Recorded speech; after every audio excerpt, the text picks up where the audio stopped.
Hey everybody, so today I'm going to be ranking all the Star Wars movies that is 1 through 9 as well as Solo and Rogue One. And I'm pretty excited to do this, but a spoiler alert for all the movies I'm going to be talking about, like what I liked about them, what I didn't like about them, and that involves some spoilers. And so let's just jump right in with Solo. And so I did not think that Solo was a very good movie. And one of the things that I can point to is I am a huge Emilia Clarke fan. I think she is such a talented actress, but I did not like her character in this movie, and I think that that is just such a testament to how bad it was. Like I didn't like Childish Gambino as Lando. He might be a better actor in some movies. I didn't care for him in this movie. I didn't like this whole idea that we're supposed to have a prequel for Han Solo where he has growth, like where he starts off as kind of a bad person and he becomes like a slightly better person by the end. That doesn't really make sense because when we get him in A New Hope, he is this rogue, hardened guy, and then his arc happens in 4, 5, and 6. So it doesn't make sense for him to have growth in a prequel movie, but that's what they tried to do. They also brought Darth Maul back. I don't think that that makes any sense. I think that it totally belittles like the what I thought was a great scene in Episode 1 when Obi-Wan kills Darth Maul, but now he's like alive somehow. So I just don't understand that. The only even semi kind of fun takeaway from that from Solo is that we find out that Chewbacca apparently used to eat people. Like that's what he was doing before he met Han, and like I thought that was interesting. So I'm going to pretty solidly put this movie in the F tier. That's all I gotta say about it. Rogue One actually surprised me with how good it was.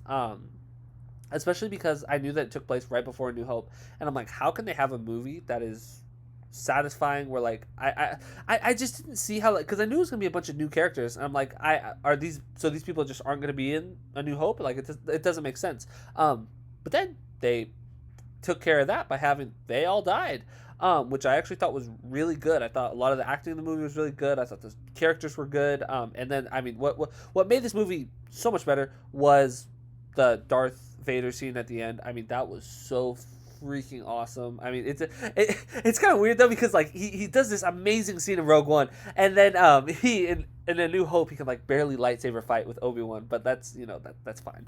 I don't criticize that at all. And so I'm going to put Rogue One just because we're talking in reference to all the other Star Wars movies. I'm gonna put it C tier. I thought it was a great movie, but we're talking about a bunch of different Star Wars movies, and I want this to be pretty spread out on the scale. And so I like what I put in S tier. I don't think that's the best movie ever, and what I put in F tier, that's not like the worst movie ever. These are just in the range of Star Wars movies, and I think Rogue One solid C tier. Darth Vader movie, the Darth Vader part at the end definitely bumped it up for me. But I really enjoyed Rogue One. So now let's jump into A New Hope. This might be controversial. New Hope is my least favorite of the original trilogy. I think that there are just some scenes that just really stick out to me that like really kind of drive it down to me. The ending with like Darth Vader where like he gets shot and he's like no, and he like spirals away. I thought that's a little cheesy.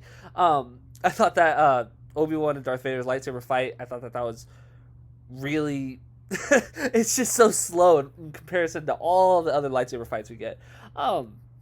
And there's just some other minor things. I don't want to bash the movie because I think it's a phenomenal movie. It's just my least favorite of the trilogy, but I think it's a great movie. And just for everything that it accomplished, like I feel like it probably deserves A tier. But this is my ranking, and this is from my personal enjoyment. And so I'm going to put it in B tier, solid B tier. It's a good movie. I think it accomplished so much, but it's just not my favorite. Then we have Empire Strikes Back, and I can solidly put this in S tier. This is solidly S tier. This is one of the best movies that has ever been made, like full stop. I mean, one, I'm just a sucker for movies where like the bad guys win at the end, and like I mean, talk about the bad guys winning in such a satisfying way. I mean, you have Han Solo, he's trapped in carbonite. You have Luke, he gets his hand chopped off, and you get this reveal that like I mean, it's been done to death in movies past, but like at the time, I can't imagine what like a ground shaking moment that was when you find out that Darth Vader is Luke's father. I mean that must have been insane. And talk about like influence. Like I think like someone please point this out to me if I'm wrong, but like this like created the wave of like familial relationships within like good guys and bad guys. Like there are a lot of different things that I can think about where you have these like people being related being like a big like plot reveal. I haven't ever seen anything older than Star Wars that has done this, and I feel like Star Wars set this wave of like, I mean, you see it all the time now in so many different things. And so yeah, I won't get into any of those because spoilers for other stuff. But I think that it just influence. It's a great movie. You have just so many great scenes in it. Empire Strikes Back, solid S tier, no question about it. Return of the Jedi would be my second favorite of the trilogy. I think it's great. I love the Ewoks. I love the probably one of the best openings of any of the Star Wars movies. I mean, that scene with like in Jabba's palace and like you have Luke coming. Like I can't imagine like how cool that would have been. Like you have this like what a cliffhanger from Empire Strikes Back, and you come in, you got Luke, full Jedi. I mean, they just it's a little shaky on what the exact plan was like what but that's okay. It's still really it was still really well executed. It's like was Leia supposed to get captured? I'm not sure. But that's okay. It was still such a cool opening. I mean, the whole thing was great. I mean, a few things put it behind Empire Strikes Back for me. I mean, one, Luke and Leia being brother and sister, I just wish that had been like telegraphed better. I mean, because there are obvious scenes in the prior movies where like it just was. I mean, I guess they didn't know that they were brother and sister, so I guess it makes sense. But like when Leia kisses Luke, I mean, it's like, what? It's just stuff like that. It just pushes it back a little bit. But I mean, it's such a good movie. I would just put it slightly below Empire Strikes Back. So I am going to I am going to put it at A tier because I think that it is a great movie. Yeah, full stop. And so, Episode 1. I know that the prequels, they get a lot of hate. A lot of people don't like the prequels. I love the prequels. These are what I grew up on. I mean, I grew up watching these movies, and so like they're always gonna. I feel like I'll always have that like nostalgia with them, like the same way that people feel about like the original trilogy. I just like have always looked at the prequels differently because like these are what was in theaters when like I was growing up and like I was a really big Star Wars fan. And so like I'm always gonna look at these with probably a more rose-colored lens than a lot of people do. Episode 1. I think it's a great movie. Would I put it on par with Return of the Jedi and Empire Strikes Back in terms of personal enjoyment? I would probably put it either on par or slightly above, just because like I mean it brings back so many fond memories. But I'm not gonna put it as high, Episode 1 as high as Return of the Jedi, just because of what I feel like Return of the Jedi accomplished at the time. But I am, and this might be earth-shattering for some people, I'm gonna put it above A New Hope. I think that it is for my personal enjoyment. I enjoy it more than A New Hope. I think that I love that there's a bunch of Jedi. I love Obi-Wan and Qui-Gon Jinn's relationship. I think that Qui-Gon Jinn is such a really cool character. I think that Obi-Wan is done so phenomenally well in the prequels that it's really fun seeing his character. I love Ewan McGregor. I think he does a great job playing him. I know people don't like Jar Jar. They don't like a bunch of different things about the prequels. I love the prequels, so let's put that. And so, Episode 2.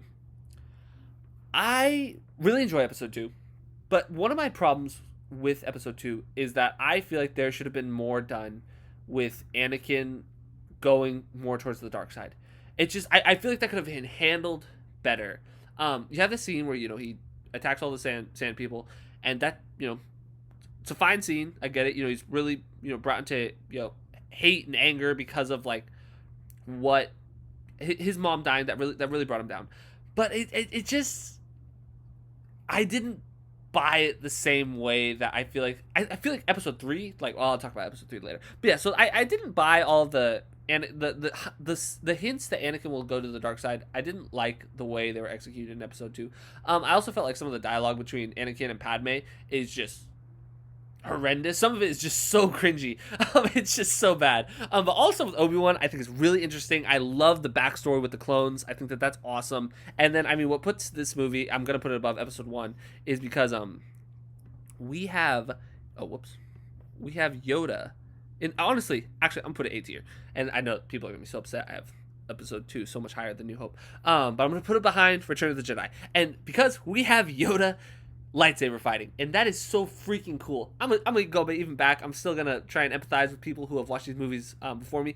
Imagine if you watch Episode 6, Episode 5, and you see Yoda, and he's this old decrepit guy, and he's training Luke, and then you get to watch what Yoda was like in his prime, and you see him going to town against Count Dooku.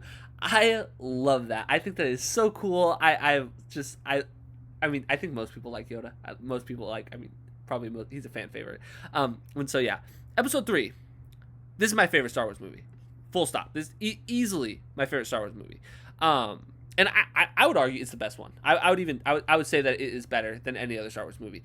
I know that Empire Strikes Back, it goes back and forth for me, but I love this like descent into evil that we get with Anakin, and I think it's really, really well executed. I think that one of the only kind of missteps is at the very end.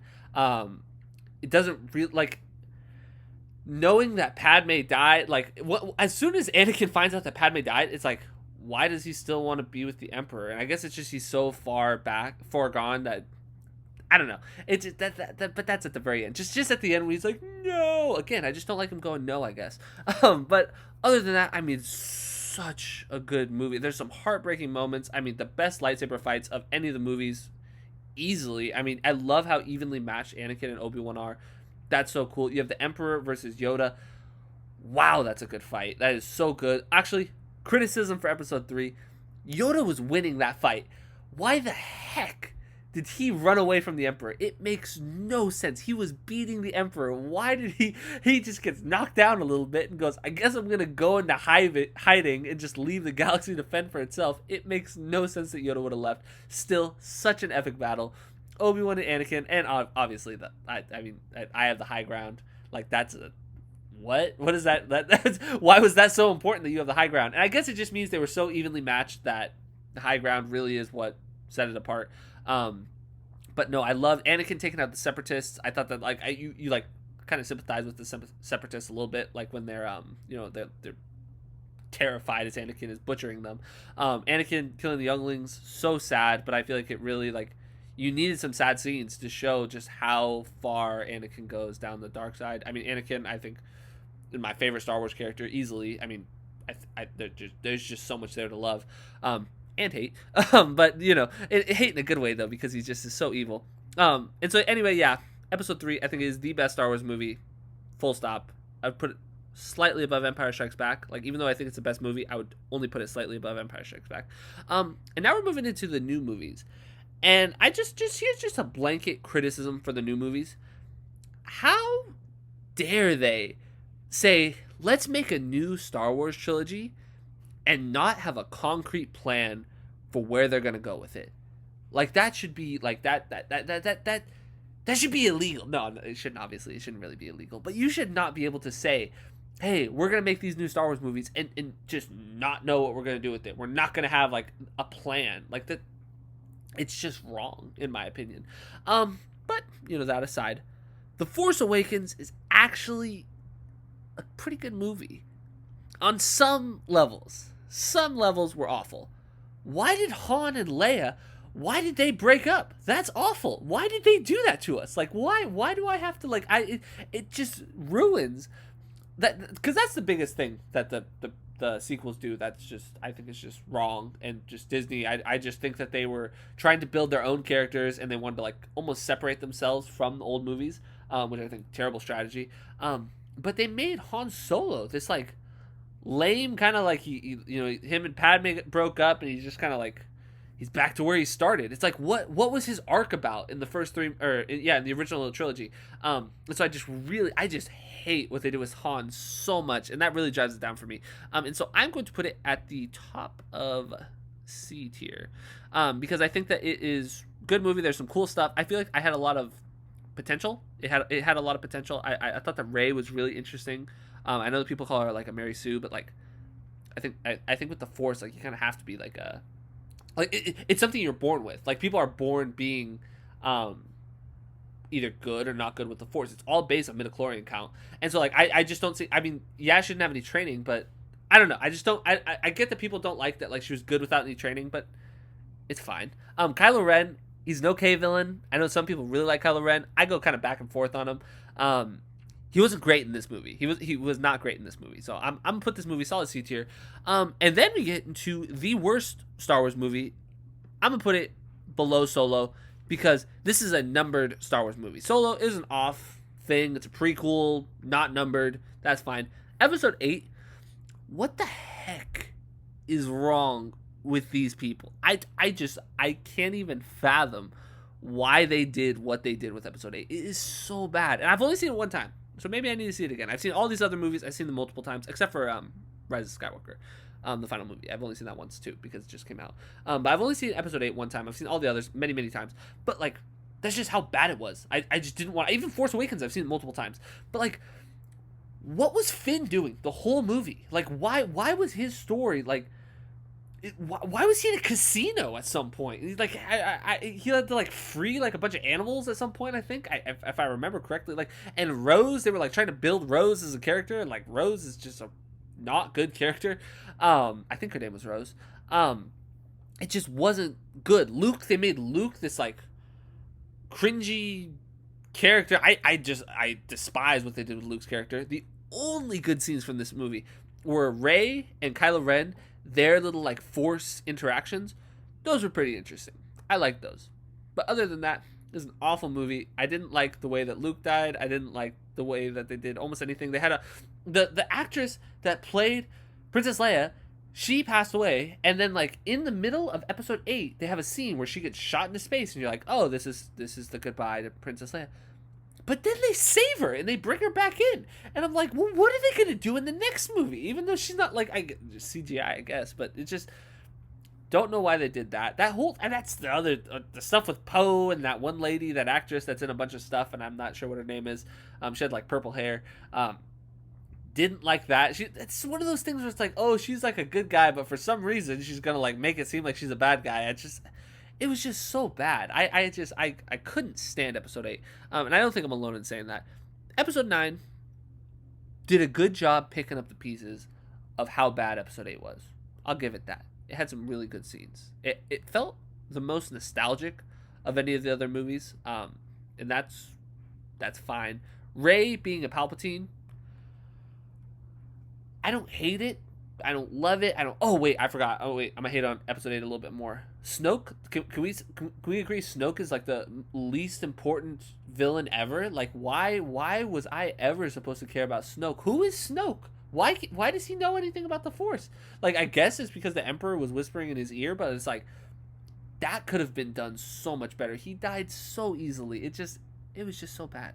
But anyway, so let's go to 9. The Emperor coming back. I didn't hate it. I didn't love it. It was cool. The opening, also really good opening. I loved it with Kylo Ren, kind of like taking out all those people to go find the Emperor. I thought this movie kind of suffered from some of the same stuff that actually, honestly, 6 does a little bit. Is like, like I'm so much more interested in the stuff that was going on with like Rey versus the Emperor, that I like could care less about all the stuff that was happening in the sky. That is just not interesting to me. This one of my criticisms about just the movie in general, or the sequels in general, is that they made a point of Finn being, Finn's a cool character though. I'm not gonna hate on Finn right now though. Finn was a cool character, but what I'm saying is that Finn, they showed a point that the stormtroopers are babies that were taken away. That's what they are now. They're not clones anymore. They're babies. And like we saw with Finn, that they're people. They can be redeemed. They can have stories. They, we can care about them. And so we find that out with Finn, but then we just kill stormtroopers with total disregard for the rest of the movies. And it's like, what, that missed opportunity? Like, they could have like done something with that. It like doesn't make sense. Like, they don't care about any of the other stormtroopers. That's just a minor thing. I mean, that's like some next level criticism of just some basic stuff that I feel like these sequels got wrong. That's just like a missed opportunity, other than just like a butchered thing. When I thought that they killed Chewbacca in episode 9, I was so angry. I was sad. I was like, but it would have given it a little bit of stakes, because if Rey out of anger had killed Chewbacca, I'm like, dang, that's real. But I also would have been upset. Actually, can I just go? I'm gonna go back to episode 7 really fast and just talk about my favorite moment in episode 7, when Kylo Ren kills Han Solo, and then Chewbacca just shoots Kylo Ren and just presses the detonator. I don't think I've ever seen a more in character moment. I am a huge fan of like things that are perfectly in character, and that is Chewbacca. Han Solo is like his best friend. We know that they are so freaking close, and like that was the perfect reaction. I don't know why I love that scene so much, but just the amount of grief that Chewbacca felt when Han Solo died, and then we have just for him to just that's how he would react. That is just so perfect. Like, yes, he would immediately try and kill Kylo Ren, and then he would just say, forget all of this, I'm gonna just blow everything up. It was just so in character. I love that part. Got off track a little bit, but episode 9, yeah. So I liked the fact that Rey was a Palpatine. I mean, it was fine. It suffered from some other stuff. I mean, the stuff with Leia, like I don't see why Leia, she wasn't super important to the plot, and she's like a Jedi Master. They just kind of threw that in there. I mean, that's, I guess they're gonna do that, but overall, I think that episode 9, it did some really good things. And one of the biggest things that I feel like this is underemphasized in the movie, but I actually really appreciated it. I don't know if this was intentional. I've talked to people about it. Some people say it was intentional. Some people say it probably wasn't. But I feel like there was this kind of poetic beauty that Kylo Ren was able to accomplish what Anakin set out to do, and that was to bring someone back from the dead. Like, that was like to stop someone from dying. I mean, that's like we saw in the prequels that is kind of what drove Anakin towards the dark side. There's a lot of things, but one of the things was that he knew that Padme was going to die from his premonitions, and he wanted to stop that. And the Emperor used that to entice him to go into the dark side. And then we find out that the Anakin or the Emperor, they don't have these abilities. But Kylo Ren was able to. He was able to stop someone from dying. And I found that to be incredibly satisfying, that he was able to kind of fulfill what Anakin set out to do. And I'm getting nostalgic about that right now. So I'm gonna put it above 7, just because I'm really feeling that right now. And, it doesn't really make sense to have just one little tier open. So I'm gonna move Rogue One down to D tier. No shade towards Rogue One. I still have the exact same opinions on it. I just don't like it being so empty. It doesn't make sense. I should have just had 5 tiers instead of 6, but that's fine. So these are my rankings. It's gonna go 3, 5, 4, 2, 1, 4. I said, wait, whoops. I mixed up Return of the Jedi and A New Hope. That's my mistake. Just fix that right there. We had that right there. Okay, yeah. So we got 3, 5, 6, 2, 1, 4, 9, 7, Rogue One, Solo, Episode 8. That is my Star Wars tier list. This could change day to day, especially this stuff like right here from A to B. These could change if I'm talking to the right person. Like they could really sway my opinion. This pretty locked in stone. These definitely locked in stone. Rogue One, great movie. These two, And so that's my ranking. I hope you guys enjoyed it. I hope you guys comment down below what your ranking would be. Please let me know what you guys think. If you guys have any criticisms of this ranking, please let me know. But if you enjoyed this video, make sure to like and subscribe, and have a great day.